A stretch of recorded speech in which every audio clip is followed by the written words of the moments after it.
بسم الله الرحمن الرحيم. السلام عليكم ورحمة الله وبركاته. بعض عافماتك هذه بان سلامية وأنا كون فرح سنة كسوة قريبنا شركينا وايو شرارك قار وحارين هذا إن أنا أقوم ككبصه وحكي فائديسته وأنا باها هي هوش هاي قبطان مركب ما أنت 10 كيلو كوبات أيها كفائديستي وإذا ما أنتر إنه شيء مشاهد أدنى وأتلي لذا كان هقاطته waxaan xoojinayaa abiilka ay u direysay WHO iyo caalamka iyo hay'adaha la joogaba oo aan ku taageerayaa inay hawlaha iyo haweenka Soomaaliland lamdihiin kuwa adduunka oo xaq u leeyihiin in laga daweeyo oo laga hortago labada cudur ay sheegtay gaar ahaan kansarka fayraska ah oo caalamku naga caawiyo si loo hortago waa taageerayaa waan codsanayaa كلامنا فقد الرضا هذا بربر لنا هاي إنه قلنا بركين كسب حرا أي نار أوران هواي كنا نوم قوضي عالمكم وإحنا قاعد شيء دور كذا الماء عادي هاي وين نقول عيب ده نهب السماء إن هواي كنا قاعد شو ينا فقد الرضا الماء عادي هاي كنا لا عيب ندوك هلا ومشتا وأحنا قاعد مستوي وأنا عيب إنه صار عندنا يقرأ السماء وأنا كذا دور أيضا إنها وحنا كنا فيها taageerada aan raaciyay adna labada mowduuc ee maanta ka faa'iiday marka taga jaamacadaha meelaha waxbarashada caafimaadka oo kale maalin walba waxa ka qaata waxoogaa 10 oo qaranka u dana waxaan ka mid yahay hay'adaha ka shaqeeya nolosha dadka iyo horumarkooda 10 kale aan ka faa'iiday oo wasiirka caafimaadku halka ka yiri oo doonaya isaga inuu ka faa'iideysano wasiirku wuxuu yiri waxaan qabanayna shir waxa laga hadlayaa medical ethics akhlaaqda way naga xumaatay dhakhtaradii halkan marka waa laga tawan ka yarnahay waayo dhakhaatiirta iyo aqooyahankii waa meeshii akhlaaqda iyo ethics loo sii dooranayay marka haddii iyaga laga deeriyo wallahi xaalkeedu waa balka aad halay nooga geejiyo idinkana waa ku ceeb in la yiraahdo dhakhaatiirtii iyo macallimiintii iyo eegas la barayaa iyo jaamacadihii waxaan islahaa markuu ethics ka soo qaaday إن فرصة تاجر دكتور وزير قالوا ضيّع السياسية حزبية وفر مدرك الإفكس عافما إفكس بعض ضيّع السياسة ده ميكروفون كلا وفري بعد هذا إفكس ميكروفون كبروا قف كان تلفون ميكروفون كقاطع بعد كان موبايل كان يسويه وحولوا لقى حشوله ونقم تديده ودين تدويده وعقل جديد تقهله هبين كنت مراد كذا والله كفر حاجة ما أركيس وحنسبيه هذا وعيب كادوك ورد بسمي ورقلنا إذا ما أباهن إفكس كه قولي كنا شام على هاي الملك الكيوت واقف توي صار بلو شو قول ماذا ووحي أشياء سرية بالغير دوية هذا هيدا الباب كدور الشار ملا فرا بلني كان أنتو عي يفول حول يوحنا قران كنا هذا استعوذ كفر حسن محل ملا نسان مركب كنا قلنا عذر أشياء يصير الله نوسع رباه ضي هذا هي سياسة قابل سنة بلني قور هيا هذا إفكس كبار صار أنت كذب وحنا هذه أدوهم بلينا يا بعض عافمات كذا ما نتين بقى شركة إن أسكت بعدين إذا كو حرفضان كان دول قناعسي يضد مارتي برايفت بيزنس يد وزارة دي إن الجروبتين هوشينا عافمات كو هايسان أسكت بعدين وكتشر سان سيد ومدينة لودوية سيلو دريها هذه أدوار كو هم بلينا يا وان كو قرب قلينا وان كفر حسنا هاي وان كو ديرية وحكلوا دوريا إلى ندين غروه أدنى أورماه إلى تمام تبرنا إنسا كالكارثة أما أمورسة أما إن كبرنا أي كالكارثة عافمال أما فارس إيركا إن لما تين هدي المشاهد هاي المشاهدين تين قفوا عافمال بسيط مجاهد وعربي أنا أقول حكيم جاهد في سبيل الله يجاهد في الدنيا مرتي أدون كمان بس در إلى هذا يلا بس ومضى يدين يقفك يدلك ورث موضوع يلا بس مركا هذا يتهود يلا بس قفك استور اختار أدونك هل كدورة كتشوه دلك دورة هتشوه دين تدورة هايستو وهل قبل يعود يلا ما يبين آد بجوارا جيس عاف ما تكسيه بركيس مركا حق بوري ما يعكس تورة سر إلى سياق قفك عاف ما كش جيا إياك معلم كذا الله ما هو اسمع عليه واي وين ذي hamridaa kadib oo idinku maanta xafladda awleedihiin waxaan soo dhaweynayaa dhammaan martisharafta ka timid hay-adaha dalka ka shaqeeya gaar ahaan martisharafta ka timid dowlad deegaanka soomaalida ethoobiya waxaan aad iyo aad u soo dhaweynayaa sida wanaagsan ee aynu u wada shaqayno jaarnimada waxaan ku faraxsanahay oon ku qadarinayaa dowlad deegaanka soomaalida aynu jaarka nahay inay nabadda inagala shaqeeyaan oy horumarka inagala shaqeeyaan oy caafimaadka inagala shaqeeyaan oy si bini-aadnimo oo dhow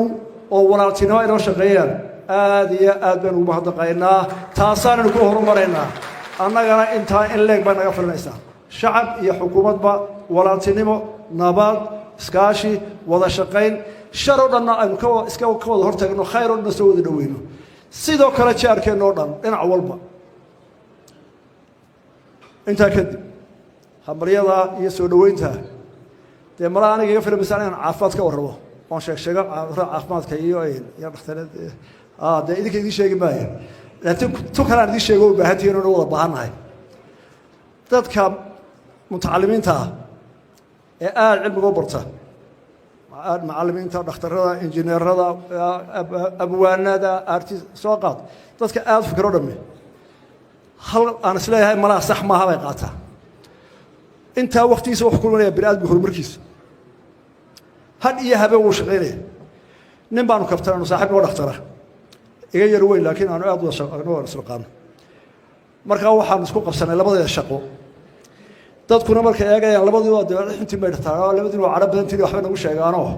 laakiin anaa isaga yar dhaama dhakhtar ismaaciil baa la idhaha lafuhu kabaa mala waa taqaaniin inuu joogay kale mooyaane tu kalena waxaan taanoo labadiinoo geel jiraa tiraad mar anu geel isaga waan ku dhaama isaga anugu waan keerka magaalsana waxogay marka waxaan isku qabsanay siyaasaddu waa waxun war nagala tag hanoora imana waxaad ku waa maxay anna waxaan ku idhaahdaa horta dhakhtar haddii siyaasadda la waayo oo tale la waayo dadku ma jiraya haddii caafimaad la waayo yaa dadku miyuu jirayaa maya haddii tale la waayo ka warramo haddii tale la waayo dhakhtarkii la heli maayo oo macallinkii la heli maayo oo nabaddii la heli maayo oo horumar iska daayo qof meelu seexda heli maayo meeluu ku tukado haddii tale la waayo siyaasadduna waa taladii markaa dhakhtaradu rag iyo hablaba markay joogaan idhahda inaga daaya siyaasadda maxaa la sheegaya dhakhtarada haddii tale la waayo siyaasadda waayo hawshiinu cidlay ku dhacaysa waxaad tidhahdaan markaa ku qoraysaa boorka qof waloo dhakhtaraba jaamicad college farmasi dhakhtar caafimaad waxay ahayd health policy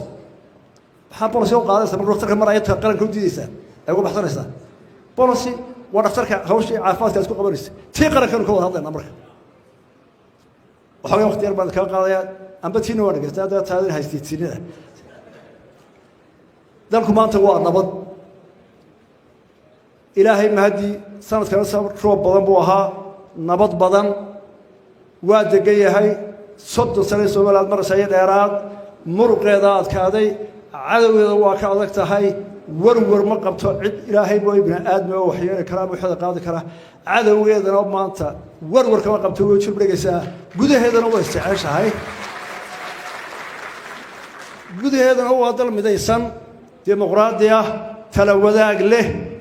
laakiin dadka qaarkii murankeena markay arkaan ay yiraahdaan waa meel xun Soomaaliland hal ceeb bay leedahay oo aanay af Soomaali dadka ku hadla ay kaga duwantii markay TV-da ka hadlayso ayaa la moodaa af aan dad haysan miir qabin ay hadlayaan laakiin marka la eego wax qabadkeena inta Soomaalida inaga ugu wanaagsan iskaashana wax wada cuna kala caroonin tala midaysan la murankeenu ha xumaado iyo hadalkeena marka madaxda muqdal gaarka ay dalka maanta dad badan baa waxay ka deereeyeen hadda wax baas ka sheega horta dawladda waxaan u samaysanay ee caalamku dawladaha u samaystay ee dawladda looga maarmi waayay waa inay mashaakilka xallido mashaakilka inay xallisaa dawladda loo samaystay gabigeedaba oo looga maarmi waayay oo siyaasadda oo yiri oo xisbiga loo furtay oo baarlamaan loo sameeyay oo madaxweyne loo sameeyay oo wasiir loo samaystaa caalamku dhan baa ka badaysanay dal waliba maalin kasta waxa jira mashaakil la xallinayo dalka iska dhaaf inteena guriyeen ku soo toosnay qoys caruur aabba hooyo walaal qoyska laftiisa aroon buu ka jira hooyadii inanteeda ugu yar oo maxad quraacdu la daahday baa isku laayaa buu ka dhacaa dalka oo dhanna markaa mar walba wax jirta mushkilad xalinaya waayo ilaahay baa si adduunka u abuuray sharkiyo khayrkaas ka socda markaa waa in aan la diidin haddii aad maqasho halkaa hawl baa laga haya qof qaloocan baa jira koox qaloocan baa jiri karta cid baa sharciga jabinaysa mid baa shar wada dawladda u xirsaaran waxa ay qabato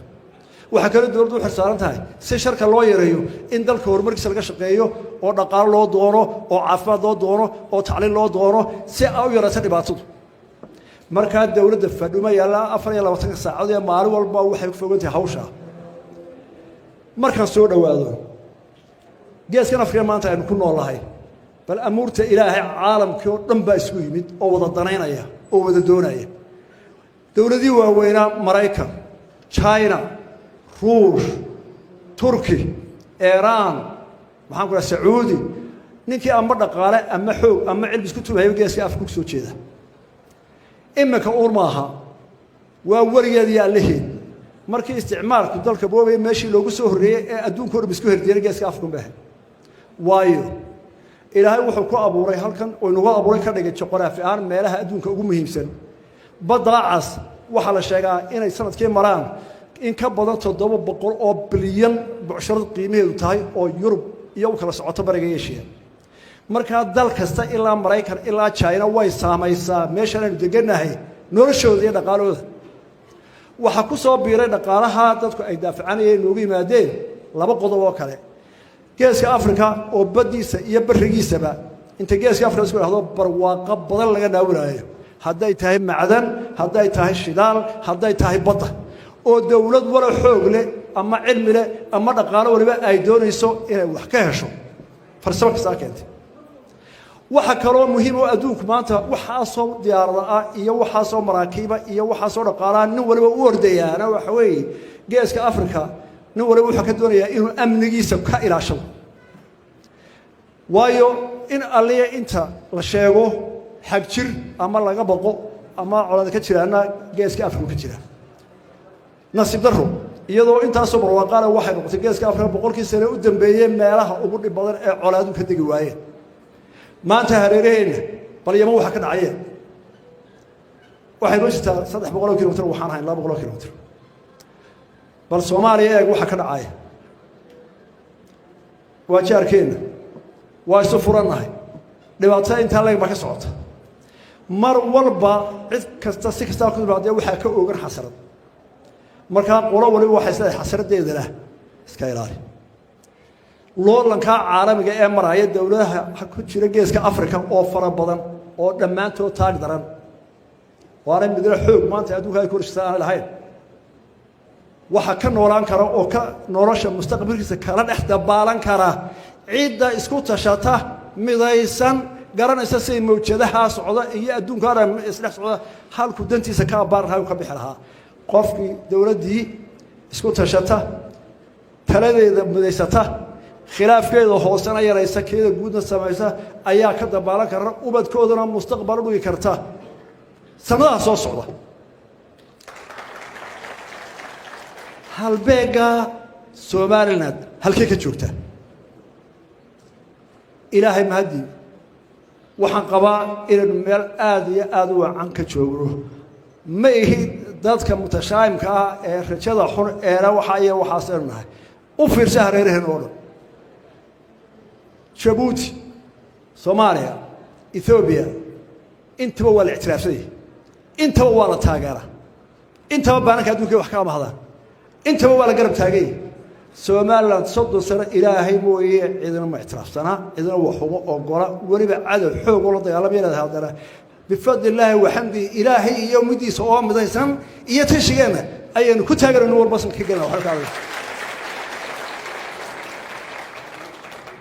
Soomaaliya gaar soo qaadaya laba dawlad baan wahayn lix xakim midoobay ay ka dutay midnimada isdiray midba gaarkeeda u dhaqaaqday wax gaar u dhisatay 30 sanadood waa la ictiraafaa sanadkii u dambeeyay Mareykanka oo quriye 140 milyan busi iska dhaaf jimcada qurba ka dhaxaysa iska dhaaf Turkiga oo caafimaad iyo dhismo iyo wado iyo ciidan u dhiso ciidanka ugu dhisay sida ay tahay haddana maanta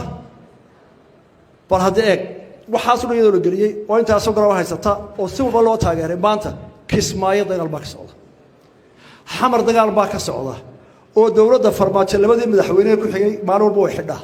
waad arkaysaa halka la isla maraya iyo qaraxa ka taagan dhuusa mareed dagaal baa ka socda puntland baa udhowso wata maanta la qarxiyey waxaana wadaa dowladda farmaajo ee waxaasoo taageera la siiyey ayaa fidmadaasoo dhan wada oo markay intaasoo dhan ka dagaalamaysay waxay ka wadaa waxaas waa tababar kuwa ku soo tababaranaysa ku soo diyaargaroobaysaa Soomaaliland bay soo diyaartaa colaadeeda oo ay ku soo maqan tahay Soomaalilandna waa ku gaamurtay inay cadawga iska celiso diyaar baan waa aragnaa waxa soo wada farmaajo gudaheena dimuqraadi baan nahay xisbiyeen nahay muranka ku jireeya doodu way jiraysaa laakiin waxaynu u baahanahay inuu iska waarino waxa la yiraahdo wargartaada sheego oo turxaan la'aan sheego marka aanu madaxweynaha ahay qaranka u dhaxeeya ee dardaaranka qura bixinaya waxa weeye aanu doodno sharcigan isku qabsanno dantaan isku qabsanno laakiin doodaada iyo murankaaga turxaan la'aan ee la'aan sheego si gobonimo waashi maalmahan waxa maqlaysaa waxan badan oo xisbiga ka socday mucaaradka gaar ahaan xisbiga wadani wuxuu ku dacwooday sharciga baa la jabiyey raacimayna go'aanka baarlamaanka soo baxay gartii waa sharciga laga booday madaxweynaha marorsaday gartaa ma ugurin waa caadi qofku hadduu wax toodo inuu sheegto laba qodob bay sheegteen mid waxay yiraahdeen komishanka cusbada doctor la shaqeynayna waayo madaxweynuhu wuxuu jabiyey heshiiska xisbiyada xalaal iftiin baa la qashaa xisbiyada waa heshiin haddii qodobka guddooda waxay yiraahdeen waxay xisbiyadu ku heshiiyeen inaan xubnihii hore ee komishanka lagu soo celin kuwa daba laga dhigin haddii qodobkaas oo qoraal ay hayaan oo lagu heshiiyey anigu mana saxiix qodobka mana kuma inaan heshiinin oo ma jiraan leeyahay haddii hayaan ummadda hoos soo badhigan inaan qodobka ku heshiin anaga ka daran haddaanu jirin oo aan laga heshiinin dee wax wanaagsan ummadda markaa doonaysa wax run u sheeg qodobkaa laguma heshiin waxaa lagu heshiiyey in la soo doorto 7 xubnood cusub sababta loogu dari waayo kuwii hore ayaa lagu soo celinaa waa sharci aanaan dhaaf karin haddaan xisbiyada nahay ayaa yaala xeerka komishanka qodobkiisa 12aad faqradda 4aad waxay leedahay muddada komishanku waa 5 sanadood waana loo cusboonaysiin karaa marka waqtigu ka dhamaado xubnaha haddii loo baahdo yaa saxay waxa saxay mudane cabdiraxmaan maxamed cabdilaahi gudoomiyaha xisbiga qaranka wadani gudoomiyaheennii hore oo baarlamaanka oo haddana ah xubin ka tirsan gudida guurtida waa ixtiraamayna saxiixiisi waa la raacaya isagaa saxay mudane gudoomiye cabdiraxmaan ummadda u soo bandhig labadaa qodob haddii wax ka jiraan wax ka soo celi ee turxaan la'aan waayo xalaal iftiin baa la qashaa in dadka la jahwareeriyey bahay qodobka oo baxay qodobka labaad waxa uu yidhi xubinta annagaa diidan haddaanu dari nahay lagu dari maayo ama xubnaha haddii lagu darana doorashada geli mayno waxa daba socotoo lagu eedeeyey madaxweynuhu taladu murarsadaa waa kalitalis tala ma ogola bal amuurta ilaahay haddana labadaa qodob isu keeneen sharcigii uu isagu saxeexay komishanka qodobka 12aad waxay ahayd laba waxa soo jeedinaya guurtida mid waxa soo jeedinaya xisbiga wadani midna wicid saddexna madaxweynaha cid waliba way soo qortay kuweedii midna arrintiisa ku faragelin xisbiga wadani ku keenay waan gudbiyey wicid ku keenay waan gudbiyey guurta labaduna waan gudbiyey saddexdii aniga ayran qotana waan ku daray waxa jira shuruudo lagu qiyaaso haddaan qaldamo anugu oo ama u bareero anoo danteeda riixanaya ama bini'aadam qaldamo waxa iga dambeeya laba isbaaro guddida hoose baarlamaanka iyo goloweynaha baarlamaanka oo 28 qof waa la gudbiyey intiiba waa mareen waa doodeen wadani inay arrintaasi qalad tahay guddidii baarlamaanka way sii daysay baarlamaankiina wuu codeeyey yeeli maynu wadani yidhi dictaatoriyadda ka weyn baarlamaanka yeeli maayo xagga lagu arkay dee cabdiraxmaan yaa ka filayay inuu wanaagsan oo shibir ahay qolada jihadiya wataa laga filayay mudane cabdiraxmaan adoo gudoomiyey baarlamaanka ugu weynaa saxaada ee dalka 10 sano sharciga u saxeexay adoo gudoomiyaha xisbiga wadaniga qaran ah adoo xildhibaan guurto sharafeed milkiye maamus ku leh dee arrinta ka fiirsay yeeri maayo baarlamaanka waa arrin adag واربردنا كجرنا قشعب وينو أنا وبرمان كحلو أقوله هذا كاي يسوي عليه وأقوله لبضع قضبة قرتها أيام عدينا أي والميديا هذا كوا عدينا أي وحنا كان نقدنا وين وأركض وناه وحنا هاي المشروع يسوي راعوا أي مسكوا احترام مركز الدود إنه عيدا نوري هي دوري هي بقى إن لقى سيد هاي ميديا نقل قبنا ما نقل كنا موحي نقل دور فرح معها إلا سعادة واحد بدن بين السنة هذا إنه كده أنا قارضة ديمقراطية أمريكا هذا الرعاية وحلمت كأي إنجليز كيو ده هو كل شبينا ده يوم ديمقراطية واحد قاعدين ترى لبن هايس كوسدي هذا إنه تود كده هذا كاسين اللي جالس أبر هذا لو فرصة وديمقراطية واحد دوران سمينا يا ورد بنا لو فرصة ده خراعي ده يرد وريبه ترى أنت أصلا كلا يا هاي واحد كسوق قبل يا سوما لا دور وري مايو دولة حمر كرديسان وأدو تين أنت ويرنا نقول قاعدة إلى مالتي لما عابد كده بربنا مشروع ورسد كده لقى بالعابي وحيسو تاكت الدولة العراقات عرض صاروا شرنا مربي كده عويس ومحاض وهرم مريسا وحكوا حكتي SDF صندوق لورجل سبيشال فند فور سوماليلاند أو يوروبيان كيسو تغيروا سوماليلاند مشاريع إذا لقى عاوري لقى سنتري ما برنشرتي ورقد بيقرأ أنا قال اعتراف سيء هذا هو قبل لقى منها عنها على قبل يهدين جدارها قد بيننا